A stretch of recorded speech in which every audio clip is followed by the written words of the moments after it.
So Kev, 3 goals here this afternoon away at Brackley Town and all important 3 points. How pleased are you? Yeah, delighted. I thought, as a whole performance throughout the 19 minutes we were excellent, and a lot of control of the game. We knew, listen, this is a really tough place to come. It's a tough pitch, windy conditions. They've got a new manager, so this was going to be a tough one, and they're 8 unbeaten. So I think they had a spell early on where there was a couple of moments we had to defend, but I thought we were in control of the game.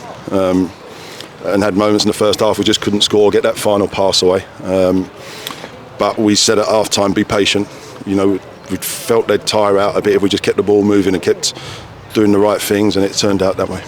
Yeah, like you said, a mini scare right at the start of the game, but other than that, it was a pretty dominant first half performance, albeit the goals just not there, but they certainly flowed in that second half, and the 2 substitutes combining and Hops gets that first one.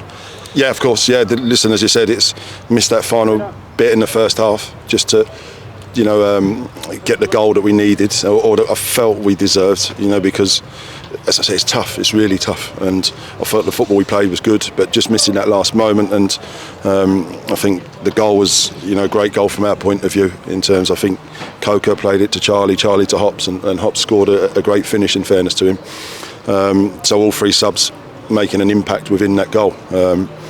Which is telling, because we knew there'd been a time for the subs to come and impact the game, and then from then obviously go and get the second and third is icing on the cake, because as I say, it helps goal difference. I think we're piling on the goals, which is important, but that's 2 games now. We had 30 shots on against Morecambe, we've had 19 odd today, so you can see what we're doing.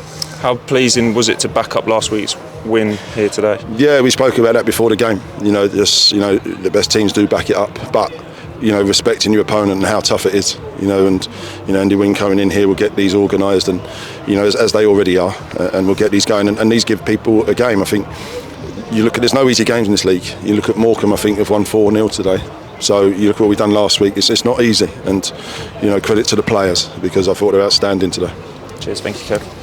Kevin, for BBC Essex, does that scoreline in the end reflect the dominance you had for most of that game? Yeah, I think so. You can.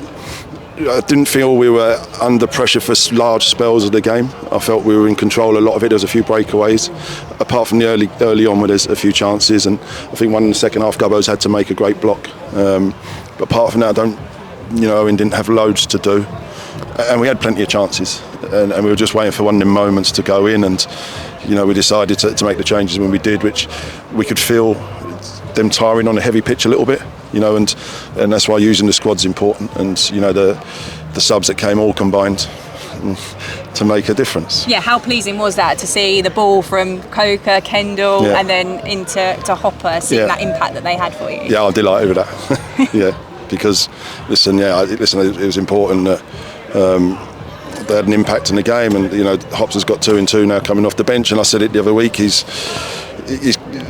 coming for a lot of stick, let's be honest, but has come back and looking stronger. Charlie come on and has come over his injuries and stuff like that, so made an impact.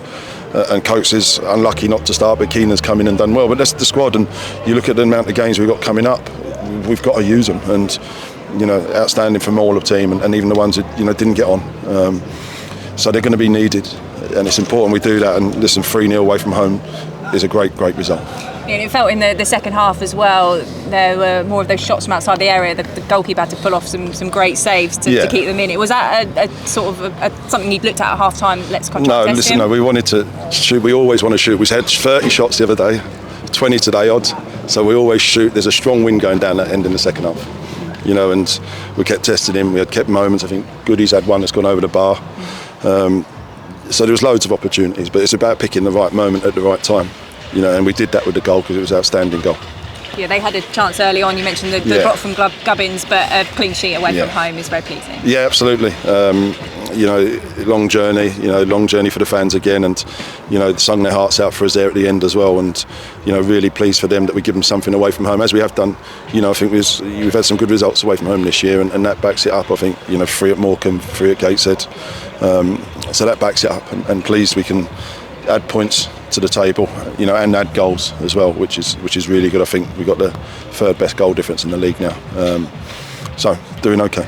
yeah, not only does it move you back into the playoff place as points important, but like you say, goals could be all important as well come the end of the season. Yeah, of course. Listen, and it doesn't matter when you score, it's the first minute or the last minute, and we've shown recently we can keep going. And goals tend to come, and I think when you're patient and keep the ball at the right time, the gaps eventually appear. I think what you've got to be careful is to making the wrong decision in the final third by panicking or getting anxious, and I think we've done that really well today and took our moments when they came really well. And we've talked about it a lot recently, but the games keep coming. Tuesday back at home, Boreham Wood, but if you go into a game with back-to-back wins, there's a lot of confidence around. Yeah, pleasing, of course. And listen, it's been a heavy pitch, another journey as well. So we'll get in and recover, and be ready to go Tuesday, and looking forward to it. But like you say, you've had those substitutes make an impact today. The whole squad is going to be needed. Yeah, no, absolutely. And listen, nice for James to get on the pitch as well, Golding, and he's going to be needed, as they all are. And I keep telling them that you can be disappointed not to play, but be ready when your moment comes, and that's the most important thing. Thank you very much. Thank you. How nice was it to see Hopper score again, 2-2 now? It's funny how these things tend to work out, isn't it? Yeah, listen, as I said the other day, Hops felt he needed to score more himself early in the season, but what you've got is someone been at the club before, gives everything for the club every day, does things right, real professional. He's put weight on again and looks fitter and stronger. You can see that, and with cards out, we sometimes lack a little bit of a presence or an outlet that Hops can provide. And I thought he took his goal brilliantly, I've got to say. It's a great ball from Coates, great ball from Charlie, and the first touch sets up the finish, and I think he takes it brilliantly. And Gus again running out bursts for the last 11 now. I think he's at 8 goals in 11 games as well, so he's on fire again. Yeah, absolutely, and listen, he had a few attempts as well, second half, got there in the end. It was nice to see it nestle in because, I think the players deserved that. Brilliant, that's great. Thank you. Thank you.